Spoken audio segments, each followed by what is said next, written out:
बलिदान मासे माझे 100, आणि हे कोणाला दाखवायसाठी नाही हो, स्वतःच्या आत्मसमाधानासाठी की राज, ज्या वेदना तुम्हाला झाल्या ना, तुम्ही तर स्वराज्यासाठी सहन केल्या, म्हणून तुमच्या वेदना आम्ही वाटून आमच्यावरती घेऊ, आणि आम्ही तुमचा बलिदान मास म्हणून तुमच्या वेदना आम्हाला वाटून आम्ही हा बलिदान मास पाळत राहू. राजा, तुमची आठवण आम्हाला क्षणाक्षणाला येत राहील. या 30 दिवसाच्या काळामध्ये आपण जसं आपल्या घरातला व्यक्ती गेल्यानंतर शोक पाळून करतो 13 दिवस, फक्त आपण आपल्या शंभूराजांचा 30 दिवस बलिदान मास नाही पाळू शकत. एखादी गोष्ट कुणी चहा नाही बंद करू शकत शंभूराजांसाठी.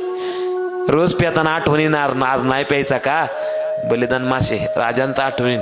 एखादी गोष्ट पाळा बाबा, खरोखर माझ्या राजांच्या आत्म्याला शांती लागेल की कुठंतरी मी बलिदान दिलंय आणि त्या बलिदानाची जाणीव आमच्या लोकांनी ठेवली. एक पाळा कुठली तरी गोष्ट आपल्या राजांसाठी. नाही अजून मी म्हणेन, आज विचार करा,